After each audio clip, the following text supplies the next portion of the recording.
La gauche, pour moi, c'est le refus de ce qui est. C'est le refus des situations acquises, des rentes et des privilèges. Sur le thème de la liberté, je dois vous dire que je suis en désaccord avec cette notion de concept fourre-tout. Je pense qu'en réalité, c'est un concept clé. C'est en effet un terme qui appartient à la gauche et qui est profondément lié aux inégalités. La gauche, pour moi, c'est le refus de ce qui est. C'est le refus des situations acquises, des rentes et des privilèges. C'est l'affirmation qu'il est possible de changer les choses. C'est l'affirmation que rien n'est jamais figé. Et au fond, pour moi, d'ailleurs, c'est la différence de manière simple, entre la droite et la gauche.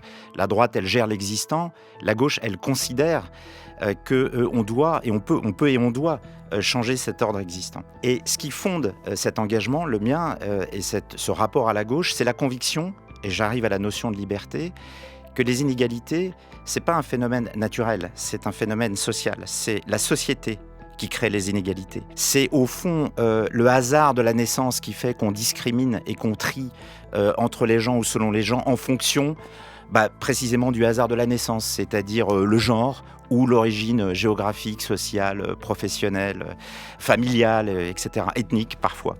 Et donc, je pense que la mission première de la gauche, c'est précisément de refuser cette fatalité et de corriger ces inégalités. Ça signifie quoi concrètement maintenant ? Ça signifie qu'il faut effectivement travailler à donner la possibilité à chacun d'agir sur sa vie, de pouvoir changer sa vie. Et c'est en changeant sa vie qu'on peut changer la vie. Il faut donner à chacun la possibilité de pouvoir agir, de ne plus être objet de sa propre vie, mais sujet de sa propre vie.